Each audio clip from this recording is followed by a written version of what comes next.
Hello.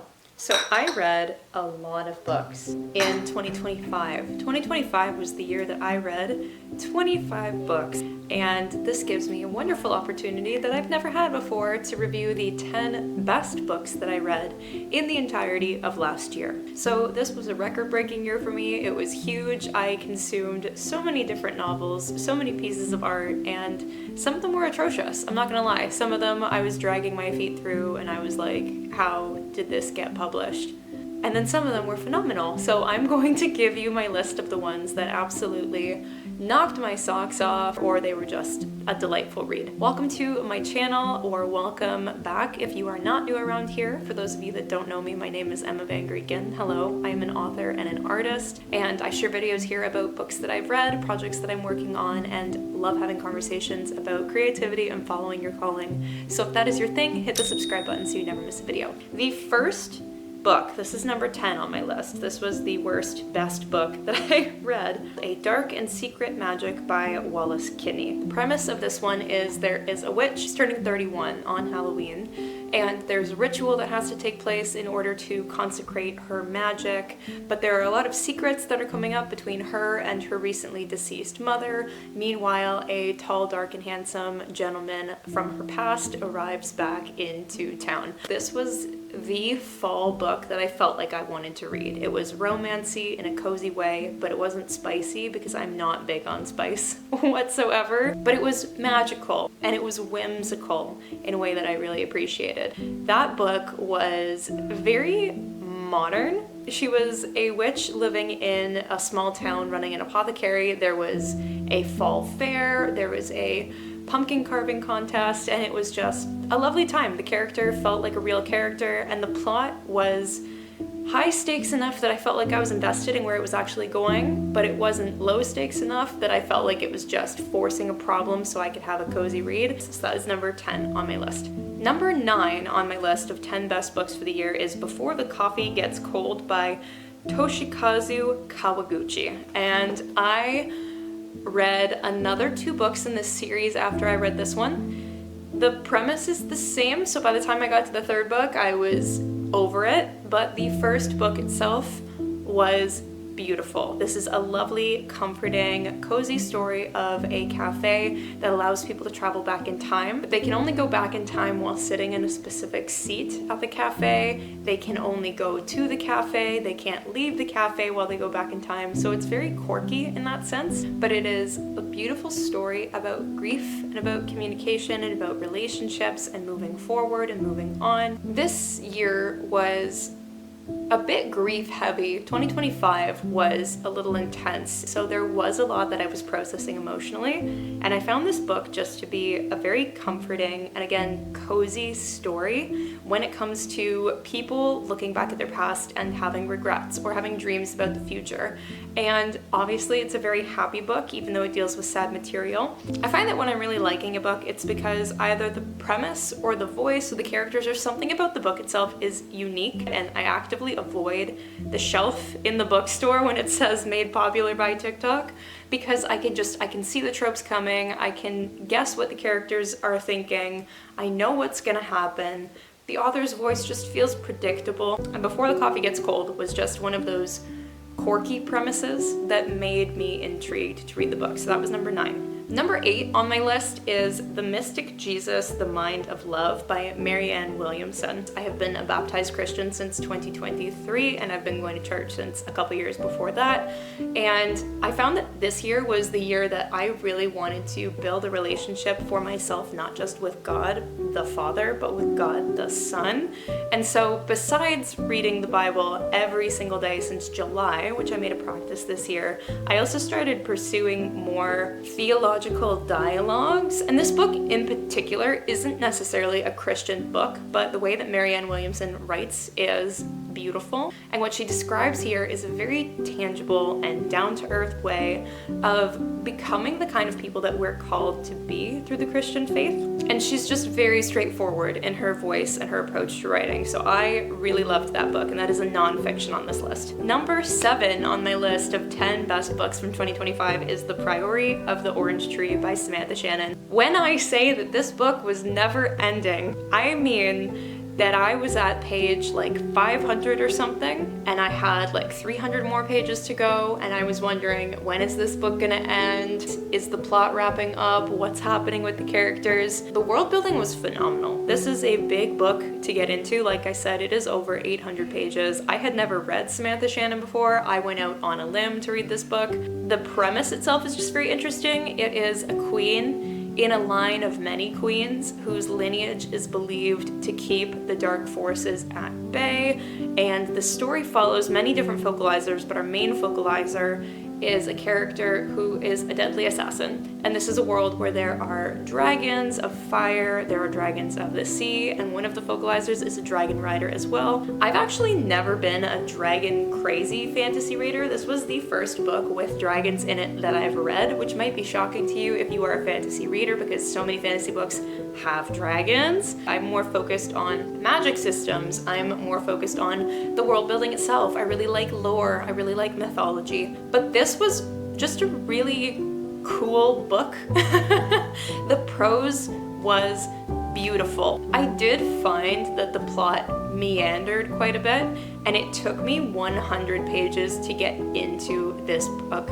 I'm honestly kind of surprised that I'm ranking this one this high, because I nearly abandoned the book. I remember at the very beginning, I felt like I couldn't see where I was in the world. I didn't feel like I was necessarily in any one character's head. I just felt like everyone was a popsicle stick person walking around on a blank screen. But that, I think, is just testifying to the fact that the voice and the narration, imagery, and the way the magic system is developed and the world building in this book itself makes up for the fact that it is very slow to get going and that the plot takes so long to wrap up. Number 6 on my list of 10 best books for 2025 is Mere Christianity by C.S. Lewis. So again, this is a nonfiction. It is a Christian book, and it's C.S. Lewis, who was not a Christian. He was actually a very stout atheist until he became a Christian. So he's writing this book not from the perspective of a theological scholar, but as a very inspired and excited amateur when it comes to talking about theology and Christianity itself. I find that the way C.S. Lewis wrote was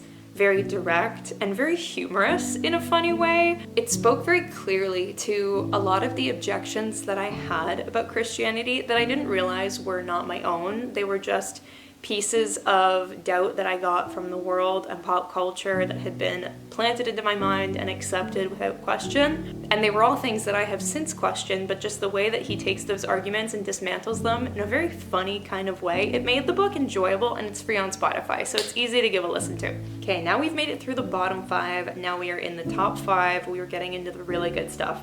The 5th best book that I read this year was Pandora by Susanna Stokes-Chapman. This book is taking place in the late 17th century. Our main character, Dora, has lost both of her parents. She's living with her uncle. She's a jewelry designer, or she wants to be, but she can't. It's very difficult for her to succeed in that. And the antique store that her uncle now runs, because it used to belong to her parents, has fallen into shambles. And Dora dreams of reviving this store and making it something beautiful that people want to come from around the world to visit. But then she finds a mysterious jar in the basement, and the plot begins to unfold. So this book was interesting for a couple different reasons. The book itself is a touch gothic. It is very moody. The atmosphere is described as damp and cloudy. It's taking place in the lower parts of London, and it's the kind of book that you can just feel a little bit of grime around the edges for, so I really felt like I had a sense of place. And this was the kind of book that I just didn't want to stop reading. The characters felt incredibly well fleshed out. Everyone was unique, everyone was developed, everyone had their own voice. The author was very, very good at weaving all parts of the story to a close, and that is something that I find can be really hard for authors to do, is to master the ending of the book, myself included. This is a very hard thing that I'm working on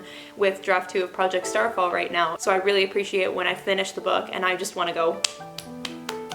And this was one of those books. I want to do a plot at the end of this book. The 4th best book I read this year is called Betrayal of Eden by Erin Phillips. I want to talk a little bit about why Pandora ended up in 5th place and Betrayal of Eden ended up in 4th place, because when I was thinking about how to rank these, they were very similar books. Both of the books have a female main character who is trying to better her position in society. Both of them are centered around secrets, but Pandora takes place in the real world. Betrayal of Eden takes place in an imaginary world. We are in a place called Cartier City, and the main character is coming from what is essentially a slum, and she works at an academy, and she's trying to climb the social ladder by entering an advantageous marriage. But in order to do that, she needs to succeed at becoming a debutante. This is a retelling of The Count of Monte Cristo, and I have never read The Count of Monte Cristo, but after reading The Betrayal of Eden, I think I will. I honestly just found Betrayal of Eden to be a little bit more magical than Pandora was. Again, like I said, this was a really close call between which one was going to end up in 5th and which one was going to end up in 4th place. But ultimately, The Betrayal of Eden I just found was a little bit more sparkly around the edges. Pandora was taking place in the grimy underbelly of London. Betrayal of Eden was taking place in an imaginary world, and I think that's really what pushed it over the edge for me. So Betrayal of Eden was number 4 on my list.